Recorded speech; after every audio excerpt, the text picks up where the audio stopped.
Okay. Okay, welcome YouTubers. If this, of course, does make it onto YouTube. Today is the 10th of February, spring. The bulbs and the flowers are starting to root through on this gorgeous spring morning. Every time I do these videos, I always say, or nearly always say, that I've had a good group this week, or I've had a good group, or some good people. But I have absolutely been blessed this week with 10 guys that are absolutely phenomenal. It's not like it's been work for me this week. They've been absolutely phenomenal. I'm personally very excited about what I'm going to see today. And the first team, we have got Carl and his team, who are going to present the first presentation this morning. Carl, can I hand it over to you? And good luck, my friend. Morning, everyone. First of all, we'd like to thank you for awarding us to the project. So what we've done, we've got you here today just to run through where we're going to manage the project, health and safety wise, and a few other bits in there as well. So first slide is just a picture of how your building is going to look when it's finished. The external facade, the roofing already done. And the next picture is what we're hoping the apartments will look like when you're going to rent them out. First of all, I'd like you to meet the team. I'm Carl Lem, 36 years in construction. I'm the project manager. I'm the first aider, and I'm also the environmental champion. Hello, I'm Andy Brown. I'll be the senior project lead on this project. I'm also a fire marshal, first aider, and also a near-miss champion. It doesn't mean I've got more than anyone else. It just means that come and see me if you see any near misses. Hi, I'm Paul Bennett, senior site manager, fire marshal, first aider, and mental health champion. I take mental health very seriously. So if anyone has anything they want to talk about, please come to me. Hi guys, I'm Sam Goddard, senior site manager, fire marshal, first aider, and public relations champion. So yeah, I like to keep the community and the surroundings all happy. Hi everyone, my name is Daniel Dimitriou. So I'm a senior manager, fire marshal, first aider, logistic, emergency skill manager, and the external housekeeping. Thank you very much. Thanks, guys. So the first thing I want to just look at briefly is the pre-construction information that we've got. So we know there was asbestos in the boiler room. We've now got the clearance certificate for that. We've also got an asbestos survey and registered for the main building that we're working in. There's not an health and safety file available because of the age of the building. There's been some work done on the roof renovation and the external brickwork, both of which we've got sections for the health and safety file for when we finished. And there's also general certificates, and we're working closely with the contractors to carry those workouts just in case there's any problems along the way. So this is our site plan. As you can see, there's car parking off-site, so across the road. We've spoken with the developer, and he's not starting them houses for a good while yet. So we're paying him for a bit of land where we're going to have us fence it off, and the lads can park there. So we don't impact on any residential streets. So only parking allowed on there. Daniel will allude to it a bit later on with the transport, but we've got a crossing across the we've got a crossing across School Road and straight onto site for the welfare, which is the blue box. We've got a one-way system in and out. We've got permissions. Again, we'll talk about them a bit later on. We've got a cost and hazardous substances storage at the bottom right, our storage containers and general storage across the top. And we've got a plant area to the left, the yellow. We'll have two gatemen, one for the in, one for the out. So we've only ever had one vehicle on site.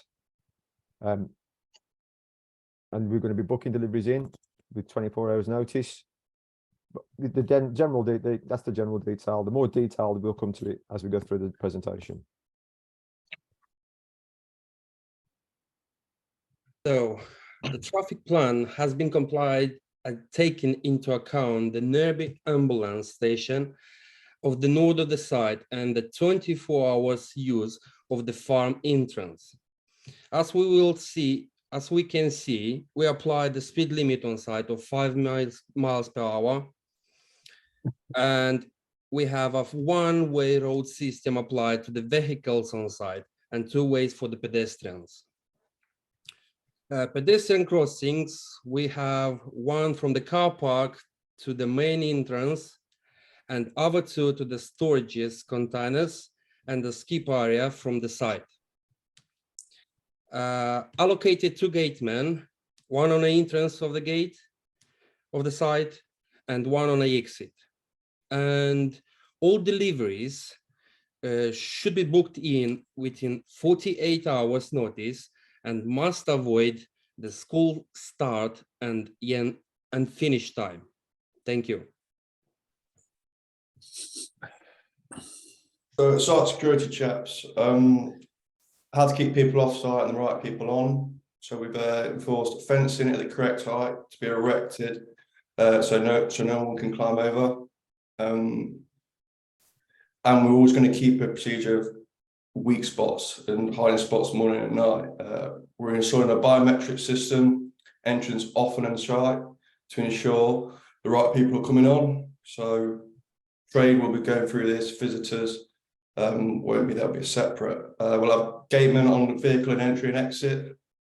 They'll be informed site working hours, logging in what's coming in and what's coming out. So then next is delivery booking in system. We've got a routine for that. Then good lighting will be safely installed around site at correct heights, and these will be on only during site hours, not 24 hours. So how would you know who was on site at any given time? So each morning, an operative will sign in and sign out. Obviously, this will be with the biometric system. If they've not been on site before, they'll have to sign up to the company's RAMs before any work. A plan will be put together where we'll all know who is working each day. So what, where and when. Our working time is 7:30 till 4:30. So we're going to ensure a rota is planned out to check the whole job, that everyone is off before this time. Next slide, please. So how we're going to detect an intruder out of hours. So we're going to install CCTV cameras with battery backup around our site, which will operate 24 hours a day. Intruder alarms on site offices, welfare facilities, and external dial to nominate 24-hour security call out. So the site's going to be on it all the time, really. So that's site security. So on to permissions and notifications. With the projects having an average of 30 workers on site daily and over 500 person days, it has been notified to the HSE. There is also a notification in for the asbestos removal, but that phase of the works has now been completed. We have had permission from the Highways Agency to create an exit on the Bramley Road side of the site to allow delivery vehicles to turn right only and to come in via School Road and exit directly out onto Bramley Road. We feel this will reduce congestion on and around the site. Highways Agency have also given us permission to put a temporary crossing in place on School Road, as there will be increased traffic due to the usage of the Bramley Close site opposite as a car park. The Bramley Close development is yet to start, and we have had permission from the developer and landowner to use this space during our construction works. We have liaised with the school and they are aware of the works, as well as a local farmer. Both have confirmed they are happy with our plans going forward. The electrical board have notified us, the electrical board have been notified of our 8-meter height restriction on site. They have confirmed this is okay, with the overhead power line being 12 meters. The council have been contacted for us to notify them of the increased traffic levels in the area and around the school. And finally, we have engaged with the local environmental authority and we are awaiting their visit. Next slide, please. Okay, so Carl touched on a bit of this earlier, but we're just going to go through the storage facilities on site. Can I have the next slide, please, Carl? Okay, so you'll see the reason why we have laid out the storage on site like this is to ensure a safe site, so we can keep it in good order and to maintain good housekeeping standards. You'll see the storage and parking areas for plant at the rear of the site in yellow. General materials and storage containers are in the green area, accessed via the pedestrian crossing. Okay, so any flammable substances, gases, hazardous substances stored as per COSH assessments in the purple area. Any materials that we have on site will not be stored where they obstruct access routes or where they could interfere with emergency escape routes. Nothing on site will be stored on top of any cabins or containers, and deliveries, planned deliveries will be kept to a minimum to minimize the amount of materials on site at any one time. Next slide, please. Okay, it's going to run you through the welfare provision on site. We've got a maximum of 30 people who are going to be on site at any one time. So to accommodate those, we're going to have two 20-foot cabins. Within those cabins, we're going to have areas for food preparation, including a microwave, kettle and sink. Toilet and hand wash facilities will be available to all, 6 toilets, 6 basins in one block. Ladies' toilets will be provided. We will also be providing a quiet contemplation space that can be used as a prayer room. Also, within the welfare space, we're going to have office space for the site management team, and it's positioned as close to the work site as possible to avoid any pedestrian accidents. Of course, we'll have drinking water on site, and the smoking area is outside of the site boundary. Any additional features identified will be included during the construction phase. Next slide, please.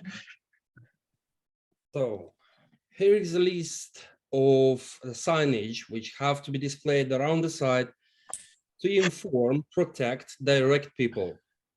And I will start with the HSE law posters to be displayed on sites, HSE notification F10 form, insurance certificate. These 3 are legal obligation to be displayed. And the other ones, site safety signs, PPE signage, fire assembly point, fire aid point, no smoking, CSCS required signs, directional signs, public warning signs, signs all visitors and deliveries must report to the site office, entrance and exit signs. And here, if you move into the next one, you will see the examples of the signs which have to be displayed on site. Thank you very much. Thank you, Daniel. I'd like you to do me a favour and imagine the last time you walked into a site office. There was a shelf somewhere, there was a desk somewhere with rows and rows of folders. So we need all those folders for various legal obligations, to fulfill company procedures. So what we're going to do on this project, and we do it on our other projects, we have just this filing index. So in front of you is the filing index. We try and start it from when the job starts to when the job ends. So we've got everything from the pre-construction information, construction phase plan, right up to the health and safety file, which we hand over at the end of the project. So as you can see, I'm not going to run through every single one, but contained in there is all the stuff, everything from induction records, toolbox talks, and the attendance registers, plant and machinery checks, PAT test certificates. Each subcontractor with their own folder with their individual safe systems of work. We've got permit folders, and then we record safety inspections, and Andy's favourite, the near miss folder. We've got environmental records and accident records. Although we've got an accident records folder, the information's kept under lock and key because of obviously containing sensitive information. We've also got another subsection, which is waste management, which is its own thing. We have a waste company, a licensed waste company that we use to take waste away, and they provide us with all the relevant information on a weekly basis or as we need. We'd like to hand it back to Andy. He'll talk about fire safety arrangements. Okay, guys, so really important point, fire safety arrangements on the site. We will be installing a wireless fire alert system across the site. This will be tested and maintained monthly. That will also include smoke heat detection in the welfare and office space. MCPs or call points will be placed at strategic points throughout the site. We have nominated fire marshals on site as described earlier, and we will be practicing regular fire drills. Weekly fire safety inspections will be undertaken by the project manager, and also we have an external auditor that will be on site, will be a competent person to do a fire audit on site once a month. We have fire extinguishers around the site for various different uses, but they'll be in the right place for the right type of fire. We will also also be using a Hotworks permit system. And as mentioned earlier, there will be no smoking on site. I just want to look at the map there. Those 3 red arrows are places where you can leave site in the event of emergency. But in the event of a fire alarm, please use the muster point, which is the blue box at the bottom of the screen there. Okay, I'm not going to go through these in great detail, but just to show you, we've undertaken a fire safety checklist and also the fire safety action plan. Okay, onto the accident plan. What do we do if there's an incident? In the event of an incident, please ensure the alarm is raised immediately, and that means shouting to a colleague to get hold of one of the site managers or first aiders, or indeed calling 999.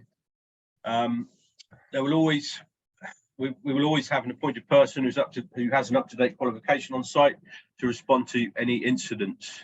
The contact details for the local hospital are NHS Mansfield Infirmary, Hospital Road. These details can be found on the health and safety law poster, which is situated in the site offices and also in the welfare spaces. You'll see the first aid station is in the site office. There's eye wash facilities there. And also the eye wash facilities are situated by the hazardous storage container and also in the welfare space. Have you ever seen them empty? Please tell us. All accidents must be reported and an accident report filled out. The accident report book is kept in the site office. Near miss, by definition, is an event not causing harm, but has the potential to cause injury or ill health.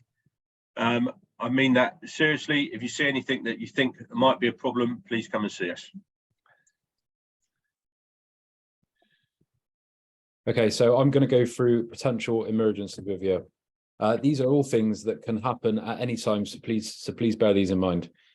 The first one being a fire. This could be a building on site or any building around the site. We have an emergency evacuation procedure in place for this. Also chemical spills and contamination. We have spill kits located around the site. So contact with overhead power line. We have an 8-meter height restriction in place on site. Flooding due to the drain, falls from height, moving vehicle and traffic accident. We do have a temporary, we do have a temporary crossing in place out on School Road, so that should help with traffic. Plant accident, severe wind or weather, gas leak, and finally scaffold collapse. Next slide, please. The induction.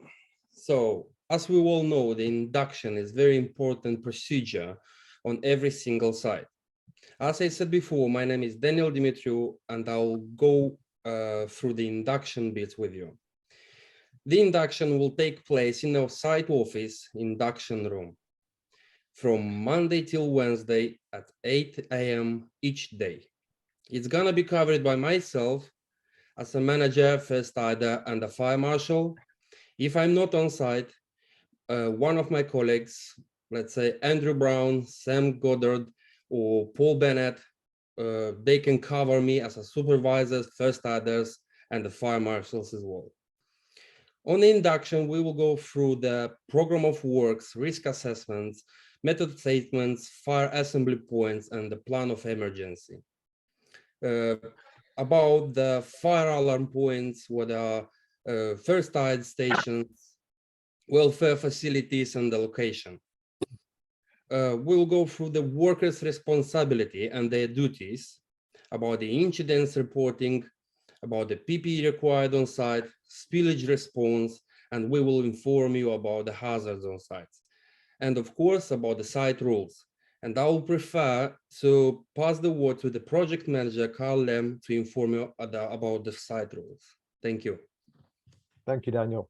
As Daniel said, we'll have an induction process that encompasses everything, so that when people leave that room, you know, they know everything they have to do for their own safety and others. We will have a set of site rules which will be communicated during the induction and freely available for anyone to look at any given time.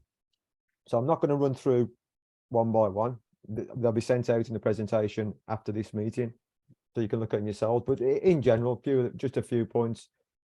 All workers will complete the induction, as Daniel's written the induction himself. visitors that come to site, so yourselves rather than workers, we'll be actually do a visitors induction. Now, this is not a sitting in the cabin. You know, we'll just familiarise you with the site, what to do in the. You'll always be escorted around the project. You'll not be walking around on your own. But this is just so you're familiar with the project and what we're doing and what stage the project we're at. We'll ask you to sign in, the visitors to sign in. The lads that work there will be through the biometric turnstile, so we'll know they're there. Site opening hours, 7:30 till 4. We're here to past 4:30, but we asked everyone off site for 4:30, and then we did the sweep of the site to make sure everyone's gone. Noise producing works. So we don't upset the residents, the farmers, the school. So we've been doing no noise producing works before 8 o'clock. We're going to stipulate that all supervisors attend a daily site briefing. So that's before they start work at 8 o'clock. So we want to know who's doing what and any interaction they might have with each other. And then the supervisors go off and they check that that's what's happening. Welfare facilities, and Andy's already said about that. No one will start work until they've had the induction, and then they've been briefed on the risk assessment and method statements, and they understand it.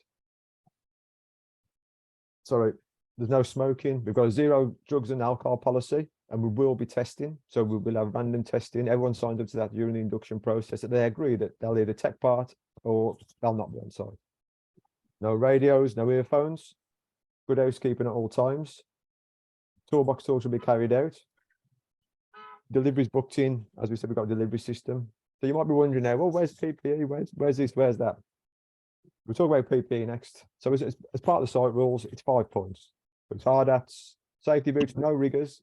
We've had a few ankle twists, so no riggers because they don't offer the correct ankle support. Gloves relevant to the task. So you know, if someone's handling glass, I want gauntlets on. If they're just fiddling about electricians in distribution boards, cut one gloves, cut one. So light eye protection, just the light glasses that you see, the bolide type. If they're wearing the light eye protection, then that's okay for just general tasks. But anything like grinding, welding, that's task specific PPE, and I need better eye protection.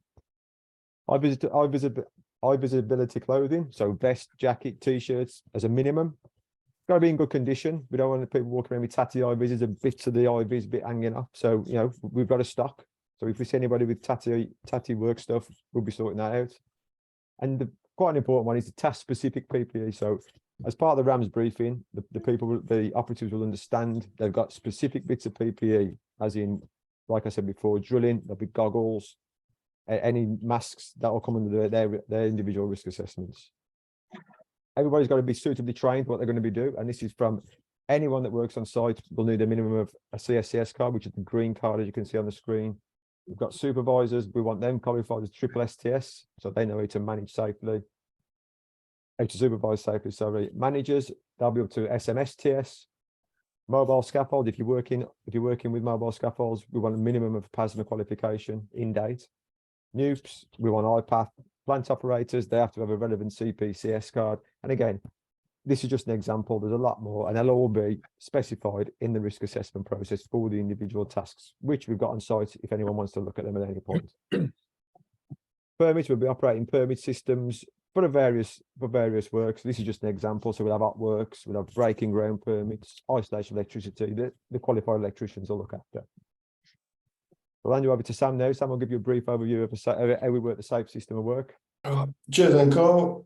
So safe system of work, everything you do on site, guys, is a safe system of work. So we've got the site specific induction, method statement, risk assessment, including briefing. So we've carried out both risk assessment and method statement for the final clean down when the labourers go in. This will be on the final week to get this site sparkling clean.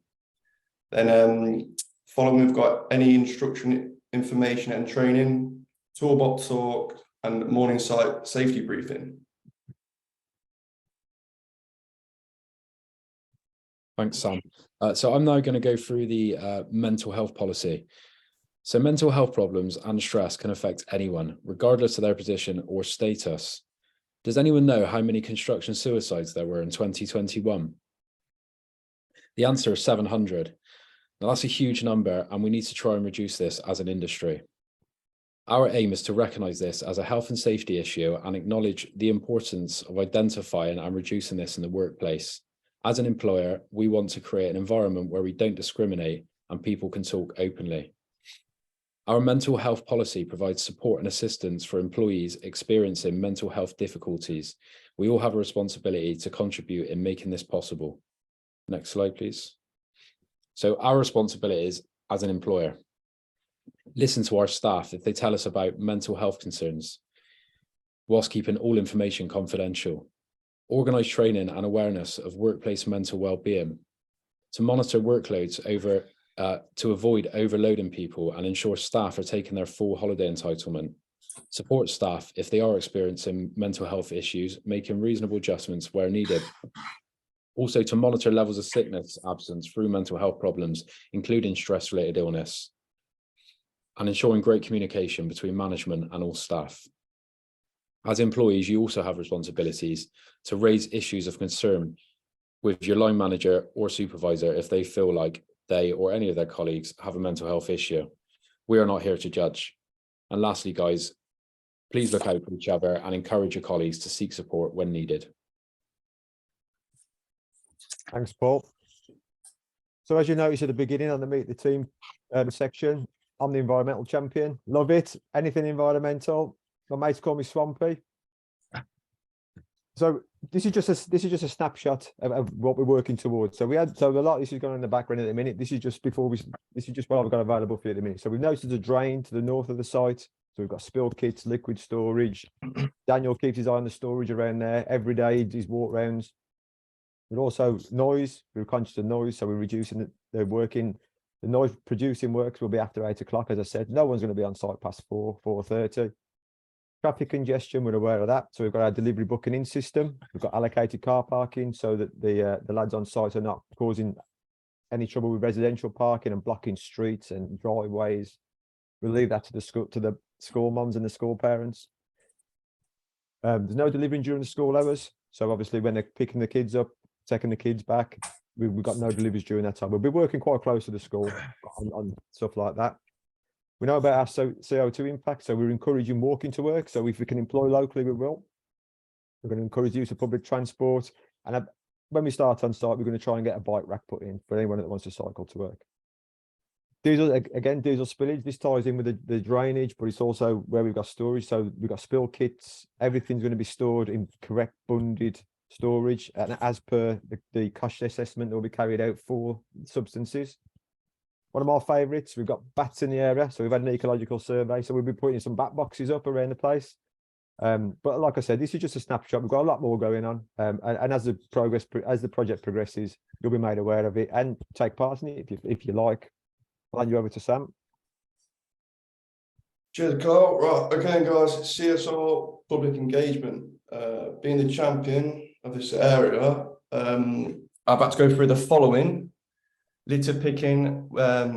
So litter picking, we'll be allocating one every hour of every Friday, where a group of workers from the site will go around the local area picking litter. So this will help keep the area around the site clean. Then next is public transport.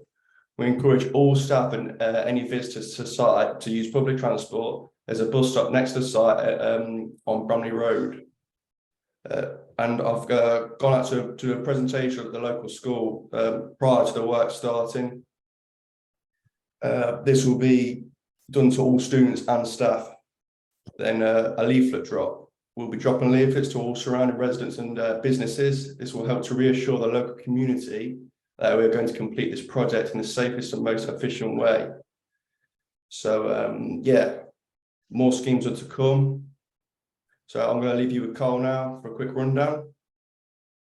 Thanks, Sam. As you can appreciate, we're at quite the early stages. So this is the site setup. You know, there's a lot of these going to be expanded on. I've got my lads behind me. I trust them. I've worked with them for years. There's going to be a few other schemes going on. There's a lot more environmental management stuff going on, but we've got the core of what we're going to be doing. Obviously, this is not in great detail, but as we said, visiting site, you're welcome to come to site anytime. One of us can escort you around, and feel free to ask any questions at the end. Thank you for your time. We really appreciate it. As is traditional at this point, can we just give that a round of applause? Come on. Okay, can Very good, lads, very good. 29 minutes. Could Thank I you. please invite? Could I please invite the first question? Yeah, I got a question. What is the correct height of your site boundary fencing? Let me have a look through 2 seconds. When you Carl, say did you write this down, Carl? So I think you got the email yesterday, didn't you? yeah, so what we've got the hire company coming out. We're using a black and mesh fence, which is solid, so no RS fencing. We don't want prying eyes. We're gonna have viewing panels in it. We've got our contractor coming out. I think he's due out on Friday, Sam. Yeah, that's it. Yeah, So we've got the contractor coming Got out that on written down, Friday. yeah. He's going to give us his assessment, submit costs, and we're going to go with him. He's been doing this years. He's competent. So that's how we're going with that. But it's going to be fully compliant because we've been using his contractor for years. So you don't know what the height is? Not yet. He's going to come and do our assessment for us. Okay, thank you. The site appears to be on a busy corner. I understand it's a one-way system. What's your provisions for congestion on that corner should it start to build up? that's why we've got the booking system in place. So at any given time, we've measured from each junctions that you have to be within, is it the 10-meter rule? So For the crossing. yeah, so that's why we've put that in the delivery 48-hour time bracket in place to prevent this happening. But with every haulage logistic company, there's always breakdowns and delays, a puncture, I'm just wondering if you've got a contingency plan for specifically that reason. The very worst case is we've got allocated some parking bays if we need to put a vehicle there. But we've got Big Daniel in charge of logistics. They'll be turned away and no deliveries are turned up without being booked in. We're going to set up our store and be pretty strict about it at the beginning. We're conscious of school traffic, hence no deliveries around those times. We've got the one way in, one way out system, so we're hoping there shouldn't be a backlog. We're going to review it. We're going to have not a big amount of deliveries to start off with, so we're going to keep monitoring it. And we've only got 30 men on site, so we're not expecting massive amounts of. We've got no concrete pours, so we're going to have concrete wagons backed up. So we're ongoing monitoring. We're going to monitor it. Well, that's fine. I've got one question, just a quick one. Can you please show us on a site map again where were you going to be keeping the high flammable stuff and goods and liquids, please? Yep. Materials and liquids.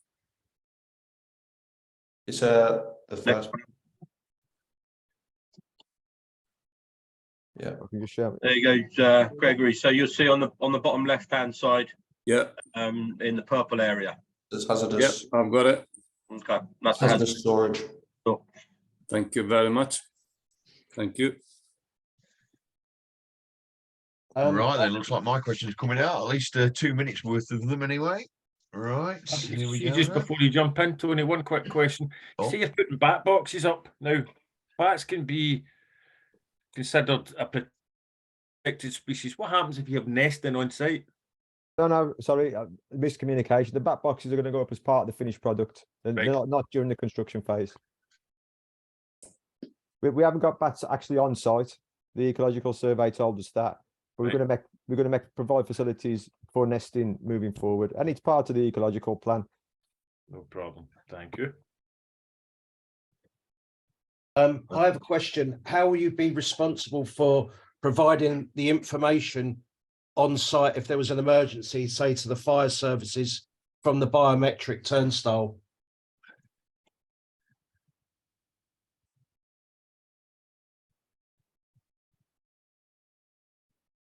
I'll jump in. I think I can't remember if Sam said it. I think Sam said it maybe. Yeah. So it's linked, the biometric turnstile is linked to a laptop. It wouldn't work without it.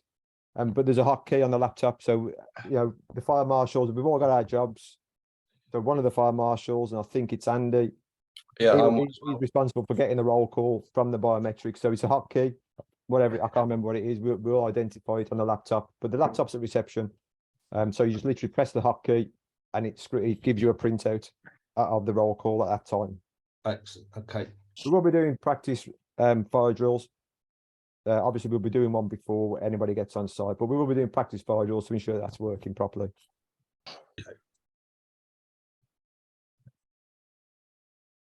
Is there any more, chaps? At the very beginning, there's 3 site managers, and I believe that all first aiders.